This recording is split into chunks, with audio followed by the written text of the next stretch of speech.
So guys, what's going on? Welcome back to another Red Manx TV video, and it's a video I've been dreading to do for weeks, and that's the end of season review for Manchester United's 2021-2022 season. And it's a season which every single Manchester United fan I know is happy to forget about this one. We're very happy it's over. We're all looking forward to next season under Ten Hag. But honestly, what a disaster this season has been. 0 trophies for Manchester United, 0 trophies. A 6th place finish. So statistically, our worst finish as well. 0 goal difference, 11 points behind 5th place Arsenal, and we're nowhere near the likes of Chelsea, Liverpool and Man City, which at the start of the season everyone rightly expected this with the players we brought in and the recruitment we did at Manchester United for this currently the season that has just gone. We all expected to be up there. Maybe not winning the league this season, but given a better challenge with the likes of City, Chelsea and Liverpool. But it was the complete opposite. A disaster,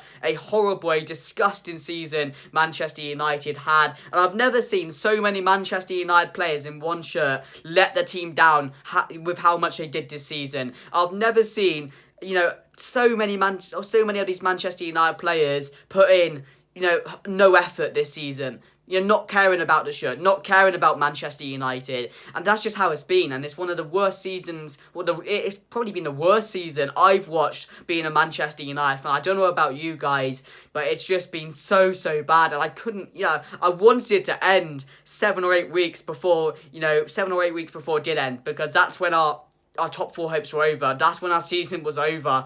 And it's just so many bad memories of this season. And we're here to talk about it. We're here to talk about the best moments this season, which I'll tell you, there are not many good moments on my sheet. There's 3 or 4 that I have. And we're here to talk about the worst moments of the season. But most importantly, we're here to talk about the season as a whole. And of course, the player ratings, which I'm really looking forward to. Because I'll tell you what, the player ratings were so hard to do. Because there's only 1 or 2 players for me that can get a bit of appreciation. Because there's only 1 or 2 players that have actually deserved a bit of praise this season. And I'm sure you guys know who they are, but we'll get on to them, guys. Yeah, I don't want to make this a super long video just because I don't want to talk about how bad we have been for, 40-50 minutes. I don't want to do that. So I am going to just angle it between the best moments, the worst moments, and then go on to the player range, so it's not as long for you guys. But yeah, as I said, let me know, first of all, guys, let me know what you guys thought of this season. Is it your worst ever season watching Manchester United? Because statistically, it's our worst season as a whole as well. To finish on 0 goal difference, with no trophies, in a season which you had a lot of expectation, and rightly we had a lot of expectation, because we brought in Cristiano Ronaldo, which in the end ended up being a bit of a bittersweet moment, because how we have been. We ended up bringing in Varane, Champions League Varane. We ended up bringing in Sancho, a lot of talent, a lot of expectation on Sancho as well. We ended up bringing in some good recruitment, which we all thought we would have needed, but then again, the players, they just didn't really combine together. They didn't really gel, and it just shows you that you can bring in any world-class players. You can bring in 3 or 4 world-class players, and you can still not gel. You can still have a bad season, because it's about getting the players that want to play week in, week out. It's about bringing in the players that want to play for Manchester United, and this season, it's fair to say, 11 or 9 of these players just don't deserve to wear the shirt anymore. That is how it is. They don't deserve, because they've let down the club week in, week out for this whole season. That's how it is. And there are standards at Manchester United. A lot of these players haven't been able to meet them, and that's just me being honest. And we'll have to see what happens in the transfer window, but I'm really looking forward to seeing what we do.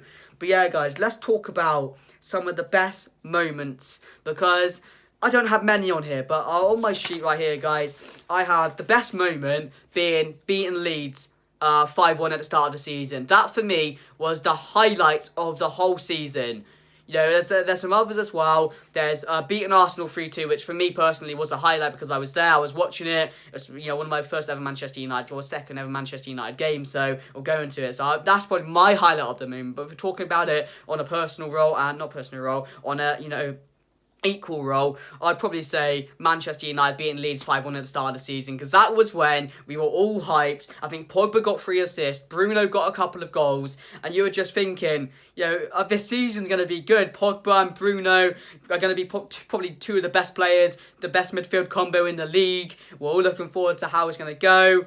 And then we underestimated how bad Leeds were, really, didn't we? So, 5-1 against Leeds, I've got.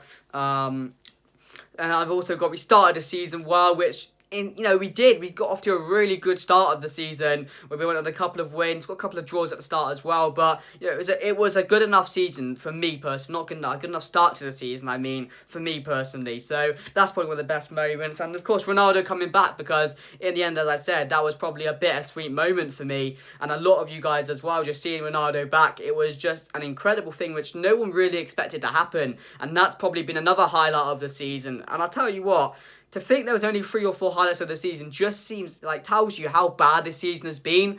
Because I was trying to look through all the games this season, thinking about what's happened at Manchester United, and I couldn't think of any more moments which any Manchester United fan had to celebrate this season, or could label as one of the best moments we've had this season. But yeah, beating Arsenal 3-2, beating Leeds 5-1. Beating Leeds again in the second leg as well, in the second game of the season against Leeds. But other than that, there was absolutely nothing to really celebrate. But yeah, guys, they're my best moments of the season. Let me know what you guys think down below, guys, because that'll make me most interested, guys, for me, knowing what you guys look through. And I'll get down into comments as well, and I'll reply to your comments as well to see which ones you thought. Because is there any others than that? That's why I need you guys to comment down below. But let's get on to the worst moments of the season, and I have a load, so I have 6 or 7 or 8, which we'll go through. So the first one was losing to West Ham in the Carabao Cup, and for me personally, I thought the Carabao Cup or something like that was going to be our best chance of getting anything, or at least a trophy this season. That's what I thought was our best chance, and we had a good opportunity against West Ham, but losing to West Ham in the way we did as well, I think we put out a bit of a weak side. That's what really made me feel like, oh, why have you done this, Ole? Why have you done this? Because at the time we did have Ole Gunnar Solskjaer in charge. So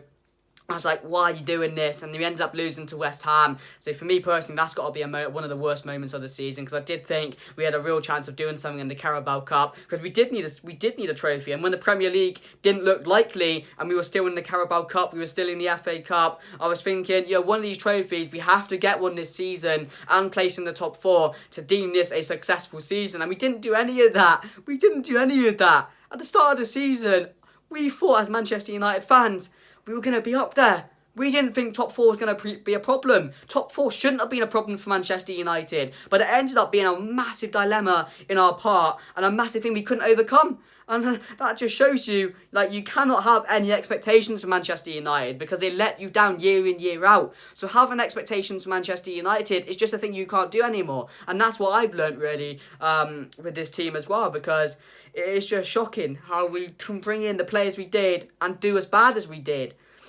Even though we did have Ole Gunnar Solskjaer in charge, which, yes, a lot of people thought, he's not going to be able to take us to a title. He's not going to be able to take us to a solid finish. And I know he took us to second, and that was probably the best he could have done. Like Mourinho said, second was probably the best achievement he's done with this Manchester United side. And honestly, thinking about that, he was right all along, wasn't he? He was right with this, with the amount of players which shouldn't be in the club anymore, and with the amount of players we have at this side who are just, not good enough, and that's just how it is. So West Ham, I've got losing to Young Boys as well in the Champions League group stage, when we just about got out the group stage, of course, thanks to Cristiano Ronaldo. If you remember, Cristiano Ronaldo single-handedly got us in a position to face Atletico Madrid, to put us in a position where we all could, believe we could do something in the Champions League. So all of that was down to Cristiano Ronaldo by himself. Some of the goals, some of the moments he gave in the Champions League this season, I remember the one at Old Trafford, I think it was against Villarreal, last minute, he comes up clutch. I think it was a volley or a header, I'm not too sure what it was, but the place erupted, and the fact we struggled to get out of that group as well, with Young Boys, Villarreal, I'm not too sure who else we had in there, but it was a struggle for Manchester United. So, and when we did lose to Young Boys, it was a shocking moment as well, to go away to Young Boys, and lose to them. It was shocking, because we had a strong team out as well, and we should have been, easily beating them 3 or 4-0 on a day, because that's, a City would do that. They would go to Young Boys and beat that team 3 or 4-0. A Liverpool would do that. Chelsea would do that. And that's just where, we failed, because, as I said, the main problem for Manchester United this season has been getting results against the lower teams. The Watfords, the Evertons, the teams like that, who beat the Norwiches as well. I know we beat Norwich, but we struggled against them. And that's really where, if you can't defeat those sides with ease, like City, Liverpool and Chelsea can do, you're gonna have a problem, because that's where it's going wrong in the first place. You're never gonna have, if you can't get a result against those guys, you're not gonna have a good season. That's just how it is. So yeah, losing to Young Boys. I've got the Leicester defeat, which a lot of you guys remember. Of course, I think we were in the lead in that game, and they just absolutely came back at us. They got a goal, and then straight from kickoff as well. This one really, really angered me because yeah, we still were in the game. Leicester had kickoff. They just leveled the game, and a minute, like not even a minute, I don't think, from kickoff, we gave the ball away. Leicester went through. They scored again, and that's what really angered me because after that, I think Daka got the fourth one as well, put the nail in the coffin. And that one really hurt me as well because how can you concede a goal, have kickoff, and a few seconds later you give the ball away and they go on and score? Like, how off of the game do you have to be? Like, I don't get how that can happen, and that really angered me as well because that was a game we needed to win, really, didn't we? So that one really pissed me off as well. So, yeah, losing to Leicester 4-2 was definitely one of the worst moments of the season. It's not because of the result. Well, to concede 4 goals to Leicester is bad in itself, but the way we did it is one that, you know, is just a way which really doesn't suit my boat, really. So, yeah, losing to Leicester 4-2. And then the painful ones now, the painful ones. Getting smashed by Liverpool twice in one season. This was hard to really process because I didn't give us a chance in this game. I didn't give us a chance in both of the games against Liverpool. I think they smashed us 5-0 on the first game at Old Trafford. They smashed us 4-0 at Anfield, didn't they, or something like that. And it was just the way we went about those games, you know, the rivalry between the clubs, the hatred between the clubs. You would think 11 of the Manchester United players on that team we had this season would go out there, would know what it means to play against Liverpool. And I know we're not favourites to win the game, to both of the games. I know we, more than likely we're going to lose the game. And I wouldn't have minded if we lost the games 1 or 2-0 or 1 or 2-1, 3-1, something like that. And the players put in 100%, gave a bit of a fight against Liverpool and tried their best. But the fact they went out there and they just lied down for Liverpool. They lied down for them in both games and allowed them to destroy us and punish us in the way they did. It's just, that disgraced me. That disgusted me because, it means something playing against Liverpool. And to these guys, it meant absolutely nothing. And that's when these players are not suited for the club. This is when the players that played for us this season are not good enough to take forward. Because there was no fight in those games. As I said in one of the games, Medjbury came on and he was straight into tackles. He was straight into fights with Liverpool players. And that's what you need. You need a bit of that. You need someone to come in. You need 11 players on that field to, put something into Liverpool. Put a tackle in. Get some fights going. Because that's what really gets the game going and makes it the rivalry that it is. Because it should be like that. We shouldn't be having Liverpool walk over us for 90 minutes without us, retaliating or giving a bit of fight back. And that's what really hurt me as well. And probably hurt a lot of you guys seeing those performances against Liverpool because it was just easy for them. It was easy for them. It just made our players look weak, look really weak. Yes, and I found it like fools as well, thinking that these players, could give us something, and they would come out saying, we know what it means against Liverpool, we're going to give it our all, and they would go onto the pitch and just lie down for Liverpool. And that's what was really wrong with me, and that's why I really have a lot against these players, because no one, us as fans, would give it all against Liverpool. We would give everything against Liverpool to go onto that pitch and play against them and put in a bit of fight, but that's what it was. So yeah, getting smashed by Liverpool twice, finishing on 0 goal difference. I couldn't believe that. At the end of the season, we finished on 0 goal difference. 0! No one finishes on 0 goal difference, especially a team like Manchester United. I don't know how many goals we conceded this season, but it's been a lot. It's been a lot of goals this season we've conceded, and it's not like we conceded the majority to Liverpool, it's the Chelsea's, the Man Cities. It's the other teams as well. It's the Watfords who put 4 past us. It's the Leicesters who put 4 past us. And just watching this defence this season, how bad it has been. It's just been like, we'd go into a game, you just know we were not keeping a clean sheet. You just know we'd be conceding a couple of goals every single game, because we had players like Maguire, Lindelof at the back, who, again, nothing against them both, but they're just not good enough. They're just not good enough. And even when Varane was coming in, we were still conceding a ton of goals. I do feel sorry for De Gea, because he shouldn't have been in that, position where he has to watch his defence week in, week out, be as shit as it is, or as it was. So for me, finishing on 0 goal difference is just quite disgusting, isn't it, really? Out of the FA Cup to Middlesbrough. losing on penalties to Middlesbrough. I know Spurs lost to Middlesbrough as well, and I know about, it's the FA Cup, the magic of the FA Cup, but to lose to Middlesbrough how we did. And I remember the game as well. I remember in 90 minutes, Bruno, or an extra time, I don't know which one it was, Bruno missed a sitter. He missed a sitter. I remember Ronaldo missed a penalty in that game, and the amount of wasted chances in that game for Manchester United to not finish the game off against Middlesbrough and to not win with, like 2 or 3-0 against Middlesbrough. That one hurt because, again, another opportunity for Manchester United in the competition, which, we had to prioritise. We had to prioritise a FA Cup, a Carabao Cup, something like that, to really get the best chance for Manchester United to win a trophy in the season. And to lose to Middlesbrough as well, to take it to penalties and lose to Middlesbrough on penalties was really embarrassing. Oh, that was a bad one. That was a bad one. Middlesbrough. Oh, that was a bad one. And, of course, one of their goals shouldn't have counted. I remember the handball situation with one of their players. But, there was no excuses. Some of the chances we missed were horrific. So, for me, that was what got to be one of the worst moments of the season. Getting smashed by City as well. I know they're a world apart. They are a world apart from Manchester United at the moment, and will be with the next few years, especially with their signings of Haaland and Alvarez as well. Just adding to that stacked team already. They're probably going to dominate again next season. But again, it's just the lack of fight from this Manchester United side which really angered me. In these games, in these situations, you go out there and give it your all. And again, we basically just lie down for Man City and Liverpool. And, they're your rivals. City, they're your derby. They're your Manchester derby. They're the side you want to compete with. Season in, season out. And to think about that, to losing the way we did as well, with some of the ease how City just walked through us was, again, really hard to watch. So for me, losing the City 4-1. And then towards the end of the season, the last worst moment I have on my sheet of paper, losing to Brighton 4-0. 4-0 to Brighton. Just thinking about it.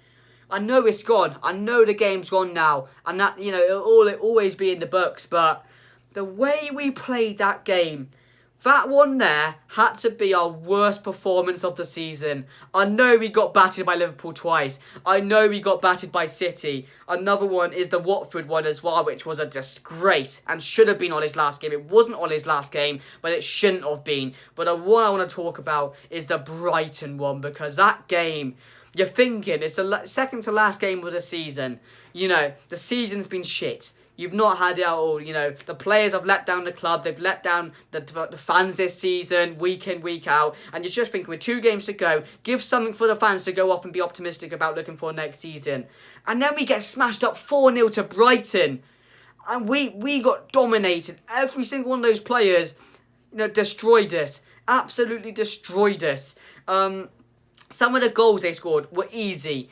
And they just walked all over us for 90 minutes. And it was just so hard to think about how that could happen. How Manchester United, with the players we have, get dominated by Brighton. I know Brighton, I'm not going to say Brighton are bad, because they're not. I rate Brighton. I rate their manager. I think they're a very solid side. But to lose to 4-0 in the way we did, was hard to take. It was so hard to take. But it just added to a season which you thought couldn't get any worse. You're thinking, it's got to that point where it can't get worse. And then these players just somehow can let it get worse. They can let it get worse. And then we're losing 4-0 to Brighton, and then 2-1 to Crystal Palace on the final day as well. Like, these players just have an extra mile they can go to get worse. And I just couldn't believe it. So yeah, there's some of the worst moments, guys. But yeah, that's the best moments and the worst moments I've looked over. I thought were definitely some of the worst and best moments of Manchester United season. There weren't many best ones. I found it really hard to look through and think, ooh, let's pick out a good moment we've had this season. Because I knew as soon as I had the idea of this video, I was going to be like, this is going to be a painful one. This is going to be a really painful one to do. And it ended up being a really painful one in the end, didn't it? With the last 10 minutes or so, I've been talking how bad we have been.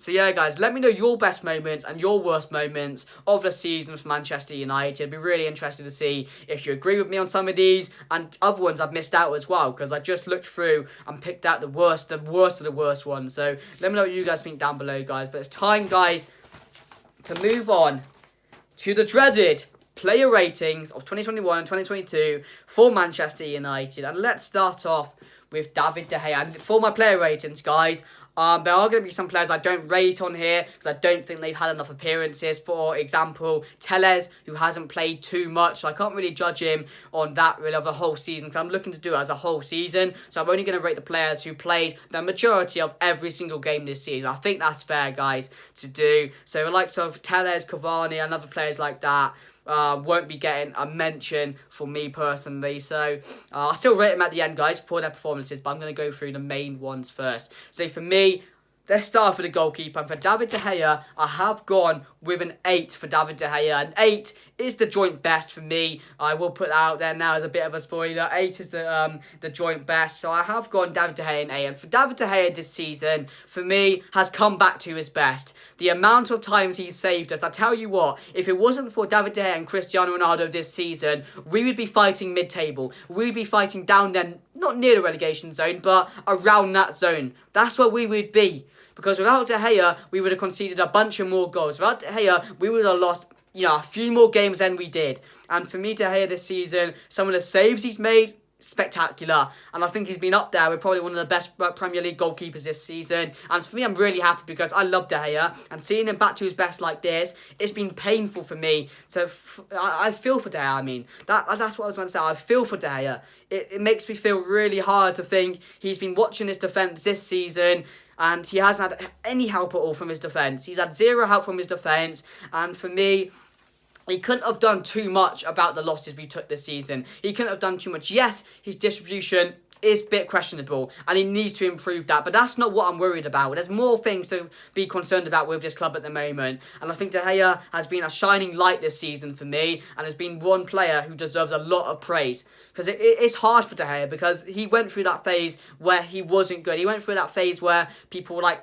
Dean Henderson deserves a chance. But this season, he's become back on top and he's shown you guys and shown me as well why we all need to stick with him. And that's what I'm going to do because I think De Gea is a top-class goalkeeper and I think he does deserve the praise. So I've got to give him an 8. He's conceded 57 goals. But again, that just says it all with the defence. That just says it all with the defence. I don't think... I'd probably put 5 of them goals on him and the other 52 on the defence. So for me, he's conceded 57 goals, 1 error leading to a goal. He's kept 8 clean sheets, which for me, I don't know how we've kept 8 clean sheets this season. I think we went through a phase where we kept 1 or 2 in a row, didn't we? But yeah, he's kept 8 clean sheets as well. So for me, I'm going to give David De Gea an 8, guys. But for me, what I was going to say, make sure you guys join along with this and put your player ratings down below as well. I want to see how similar we are with the player rating. So for me, David De Gea an 8. Lindelof, I've gone with a 6. And I think Lindelof this season, I don't think...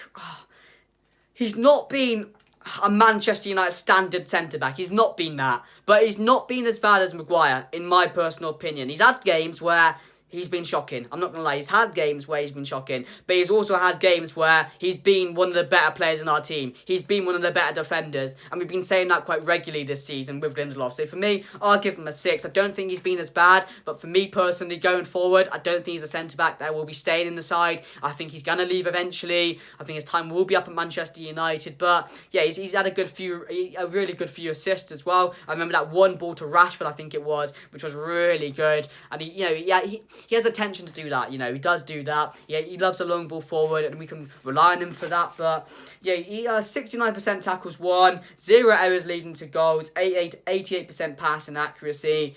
They're the stats I've got down. So yeah, I'll give Lindelof a 6. I don't think he's been too bad, but again, he has had those moments where you've let down the defence there. You've conceded that goal where you shouldn't have, and that's just where it gets a bit lower for me. So I will give him a 6. Then we move on to Harry Maguire.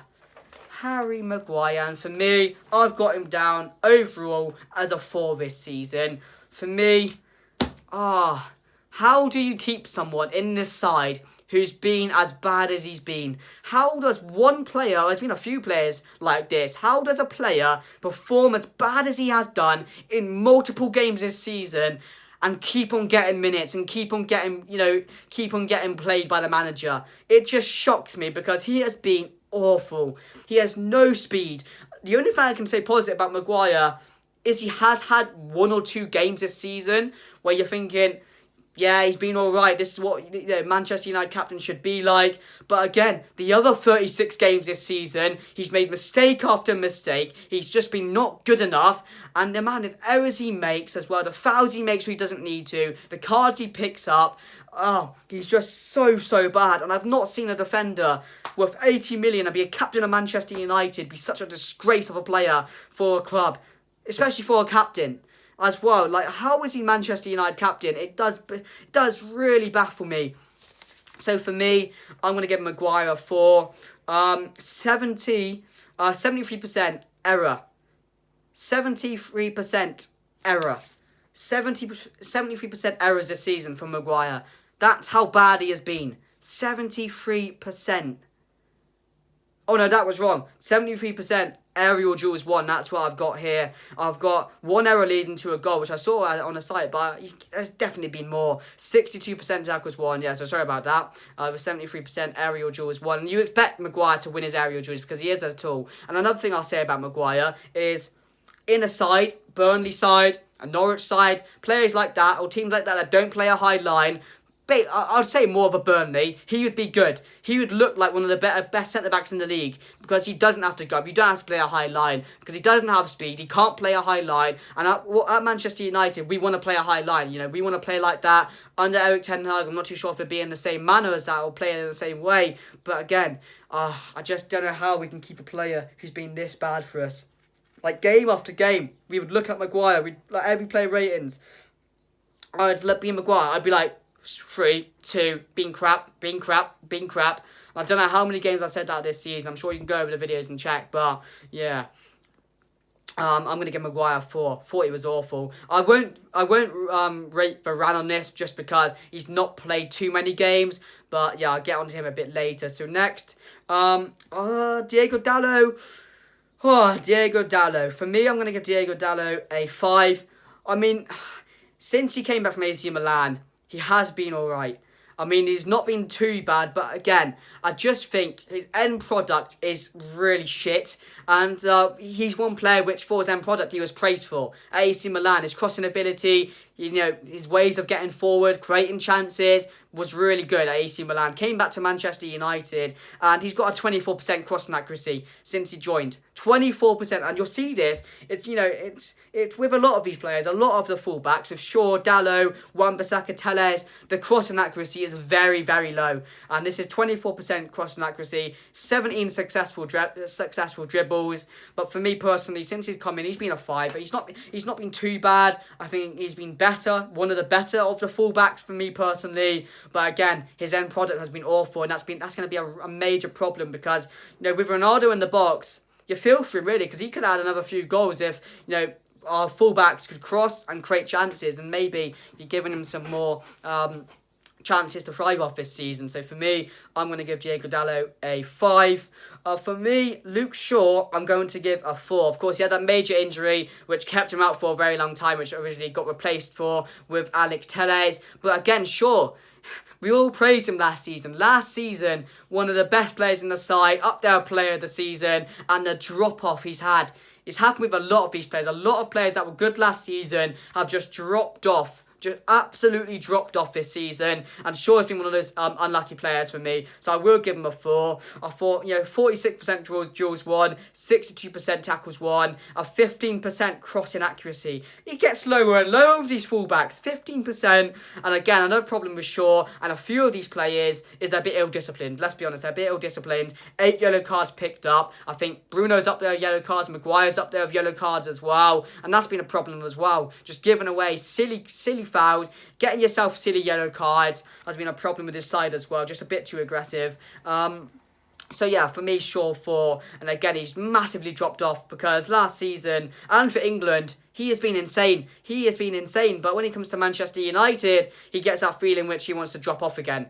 And that's just not good enough. And as I said, 15% crossing accuracy. The end product has been disgraceful for our fullbacks as well, because that's where you're expecting your fullbacks to get forward, be a major part of the attacking role. That's what a good side has. Like City, Liverpool, Trent, Robertson, Cancelo, you know, Walker, players who are heavily involved with assists, getting up the field, creating chances, and our side just haven't done that. So for me, I'm going to give Shaw a 4. And we move on to Aaron Wan-Bissaka. For me, has had one of the worst seasons in a Manchester United shirt.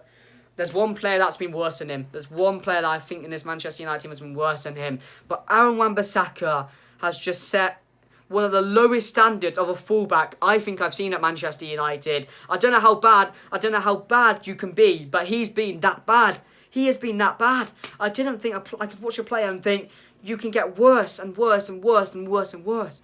And Aaron Wan-Bissaka, 14 chances created, 23% accuracy from crosses. Again, really, really poor from Wan-Bissaka. And again, this was a player who last season wasn't too bad. Of course, he got replaced in the side. But when he came back in for the odd game, he has just been really bad. He doesn't know where any of his men are. You know, he's got no awareness. I thought Shaw is the same as well. No awareness of his position. And that's the same about Wan-Bissaka. So for me, I'm going to give him a 3. I'm going to give Wan-Bissaka a 3. Disaster of a season for him. And of course, it looks like he will be out the window as well. So, I mean, a fair play to him wherever he goes. He was good for a few games when he came in. He was good for a half of last season. But this season, he has been terrible. So for me, I'll give him a 3. Pogba, for me, gets a 5. 3 gets a 5, to be fair. And again, what you're gonna see a trend with a lot of these midfielders, and this is where we've lost the majority of our games this season down to this, and that's the midfield battle, and the midfielders losing more duels than they have won duels.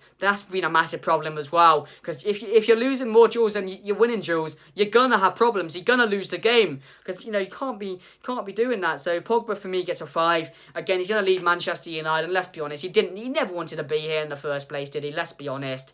And the one thing I just want to say is Pogba, letting him go on a free to Juventus, bringing him back 80 million and letting him go on a free again. One of the most disgraceful bits of business I've ever seen from a football side. And I'm not lying when I say that. So let him go on a free again, which he will be doing, is a disgrace. Is a disgrace. And I know he's not putting 100% effort. And Pogba, he has his fans, and he doesn't. Let's be honest, half and half with that, to be fair. And I like Pogba. I think he's one of our better midfielders. But this season, he's not been up to it. And again, for a player like Pogba, who you expect to play at a high standard due to how good he is and the caliber player he is, being way below it again this season. 6 big chances created, 73 accurate long balls, 7 yellow cards, 98 recoveries, 9 assists, 116 duels won, but he's lost about 130 duels as well altogether. So, I mean, 9 assists for Pogba. It's not too bad for assists this season, but after the first game of the season and how well he did, and you're thinking, Pogba's going to have one hell of a season. Yes, the injury didn't help him, and it kept him out for a very long time, which probably affected his game a bit, and he probably didn't want to come back and play in the side, knowing how bad we were doing and how toxic the club was when he came back from his injury. Yeah, so for me, Pogba's going to get a 5. I think it's only fair as well to give Fred a 5. I've got him down as a 5 as well. I think Fred this season, we know Fred and McTominay are not good enough. They're just not good enough. But for this season, 4 assists, 4 goals, which I think are not too bad for a midfielder to have 4 goals. You wouldn't expect Fred to score goals. So 4 goals, I guess, all right. 43% tackles won, 28 chances created, 197 recoveries, which I think the one thing with Fred is he's very good at recovering the ball. He's not very good at passing the ball with McTominay. They're not good at that. They're not good at the basic things, but recovering when he's lost possession, I think he's been quite good. That's probably been his best asset for me. He's lost more duels than he's won duels, which, again, really, what a surprise that is. Another one of our useless midfielders.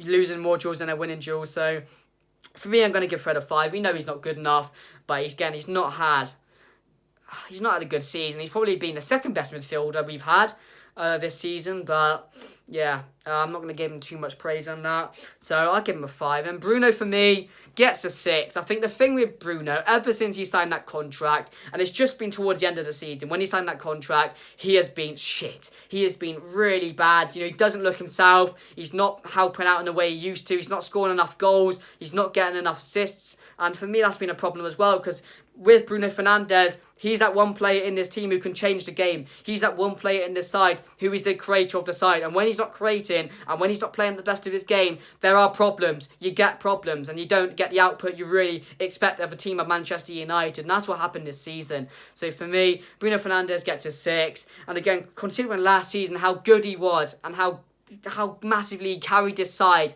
to get in the Champions League spot, to be in the position we were this season at the start of the season, to have the expectation of going on to challenge with City. And that's all down to Bruno Fernandes. So I owe him nothing but respect for that. But again, he's been in a side this season and he's been a player who's just not been up to it. He has not been up to it, and that's been a massive problem as well. He scored 10 goals, a 33% shot accuracy, which again, very, very poor. 33% shooting accuracy for a player like Bruno Fernandes is way below his standard. 7 big chances created, again, not enough for me. 6 assists, which again, I don't think is good enough for Bruno Fernandes. He should be aiming for 15 plus assists for me, a player like his calibre. 10 yellow cards again, a massive problem with Bruno Fernandes.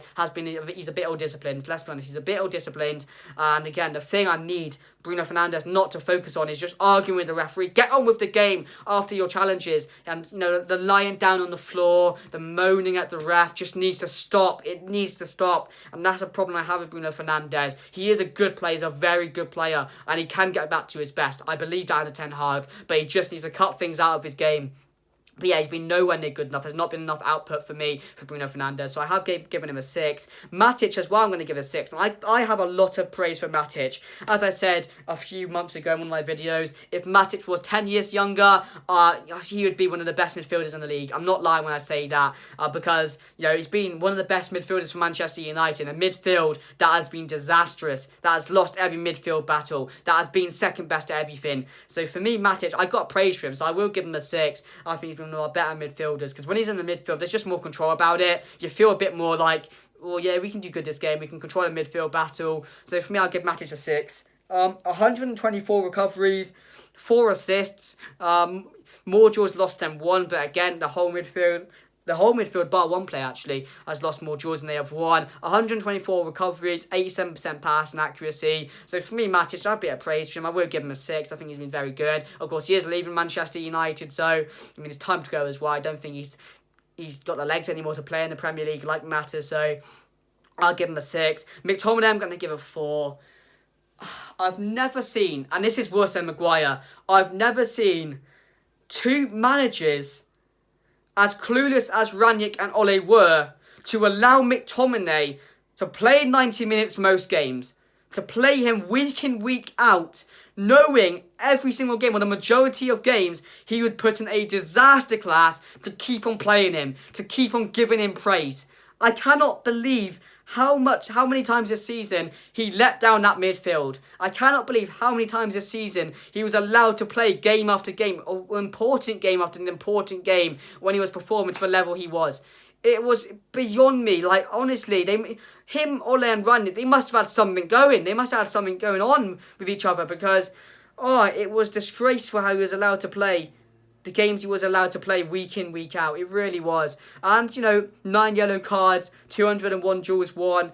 He's won more duels than he lost, which is very surprising considering he's been one of the worst midfielders in the league. But as I say, you know, and a lot of people agree with me in saying this, he's not a CDM. He's a box-to-box player, and he could be a good player off the bench, a player to come on and do league games, cup games. But I don't want him to be heavily involved in the side, because he's not good enough. He's not good enough. As I always say, at a Burnley, a Villa, a team like that, and, you know, a Brighton, a Crystal Palace, they'd do a great job. He'd fit right in. But at Manchester United, where the standard is very high and you need to be performing at your best week in, week out, he can't do that. He's not good enough for that. So for me, I'll give him a 4.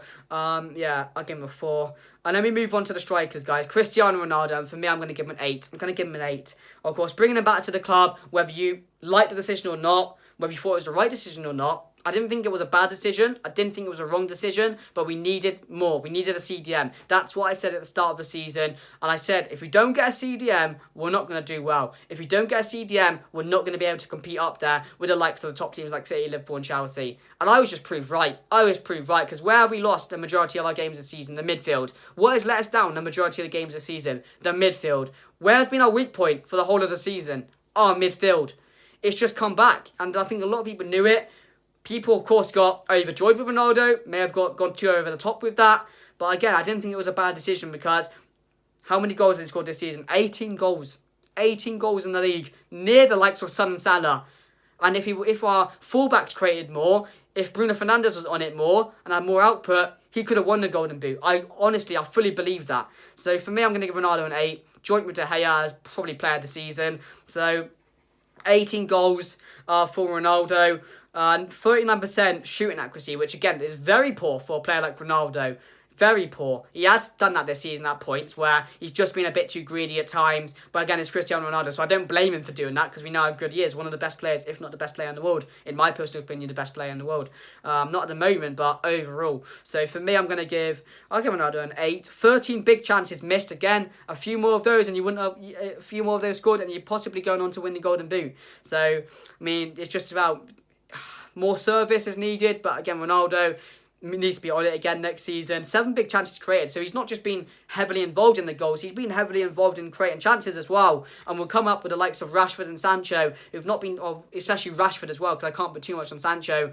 I'll give Ronaldo an 8. So yeah, I think that's heavily deserved, fully deserved. Very happy with his output this season. And again, I'm just unfortunately couldn't get up there with the Golden Boot.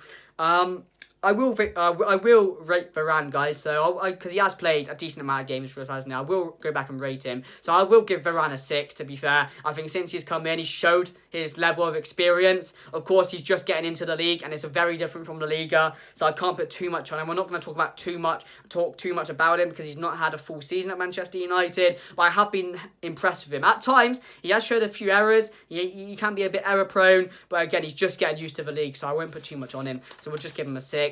Then we move on to Marcus Rashford, who for me, I'm going to give him a 2 for the whole season. A 2. I don't know what you guys think, but he's been the worst player in the shirt this season, and he has put nothing into this Manchester United side. He's been a massive letdown in a season which we all thought Rashford was going to come on leaps and bounds. But yeah, Rashford for me, 4 goals this season. 4 goals for Rashford is disgusting. 55% shooting accuracy. He's managed 2 assists this season. And again, he had that part where, towards the end of the season, he was not involved in the squad, and rightly, because every single time he would play, he just didn't look asked. He didn't look like he was enjoying his football. He wasn't putting in the effort, going back, going forward, and he just looked like a shell of himself. I'm not going to lie, a shell of himself. I don't know what's gone on with him. I don't know if he's just lost all of his confidence that he had, but he has been horrible. He has been one of the worst players, the worst player for me this season to put on a Manchester United shirt. I don't know where his future lies. I'm willing to give him another chance, but again, for a player like Rashford to perform how he has this season, it's been embarrassing. It's been absolutely embarrassing. I'm not ashamed to say that. So for me, I'll give him a 2. Sancho, I'm going to give a 6 since he joined. Again, same with Varane. He's just getting used to the league. But again, he's not been bad. He's not had bad output. 3 goals, 3 assists since he joined. 3 big chances missed. 5 big chances created, which again is quite good for me because again, I think he's created more big chances than Rashford has for the whole season, and he's not been here long. So for me, I'm going to give Sancho, I'll give him a 6. I thought he's been well in his rights, to be fair. Scored a few goals, a few good goals as well, so I will give him a 6. But again, I'm looking forward to see him next season as well, because I think, of course, he did miss the end of the season due to tonsillitis, but yeah, I think it's been alright. And we did miss a defender, guys. Alex Telles, I'll give Alex Telles a 4. For me, Alex Telles this season, when he has played, he's been horrible. I'm not going to lie. He's not looked up to it. I know it's a different league. I know it's a faster pace than the Portuguese league. I know he's probably be preferred to go back to Porto if he had a choice at the moment, to be fair, because he's just not fitting into this Manchester United side. And I don't know whether he'll be a part of the team next season. But again, he's just not done anything for me. 56% tackle success, 99 recoveries, 21% crossing accuracy is disgusting again. So for me, I'll give Telles a 4. And then we move on to the last one. I was going to move on to Telles, but I written him down in the back because I forgot about him on the first hand when I was doing it yesterday. So yeah, I'll give him a 4. And move on to Edinson Cavani, which again, he's played 15 games this season. 15 games. Can't say too much about him. Was a waste signing up to a new contract. A total waste. He missed the majority of the games for being in Uruguay for some reason. I don't get why, but I can't say too much on Cavani. I'll give him a 4 as well. I mean, I can't wait. I'll give him a 3, really. I'll give him a 3. He's been awful, hasn't he? So, yeah. There it is, guys. That's my 2020, 2021, 2022 season review for Manchester United. It's been hard to do. I don't want to talk about this at Manchester United. As a fan of Manchester United, I'm sure a lot of you guys agree with me. I don't want to see my club ever go through the season again, or season like this ever again. To be as bad as we've been has been shocking. As I said, it's been the worst season I've watched being a Manchester United fan. To not win any trophies for one season, to finish 6th and 11 points behind 5th Arsenal, who are nowhere near, I would say at the start of the season, nowhere near the likes of Manchester United. They just proved that, you know, if you can get some good players on the side, you have a winning mentality and want to play for the shirt, it can get you somewhere. Because it's not always about bringing in world-class players. It's about bringing in the right players that will get you the right results, that will get you the right season rewards in the end. And we just haven't done that, guys. So let me know what you guys think down below. If you did enjoy, make sure to smash a like, guys. Season out of 10, I'm going to give it a 1. I want to give it a 0, but I'm going to give it a 1 out of 10. I don't think any season will ever be as bad as ever again. I never want to talk about a season like this ever again. It hurts for me to go through, talk about this season again. To some of the results we've had, the performances we've had, the players we had in the team, who've just let down the club and the fans. It has been hard, but we move on, guys. That's the happy thing. We move on. We look forward to next season. If you did enjoy, make sure to smash a like, guys. Subscribe down below. I'll be back with some transfer news, hopefully, when it does break. And I appreciate you guys for all the content, all the comments, all the likes, all the subscribes you guys do. But anyway, guys, that's it. And I'll see you guys later. Goodbye.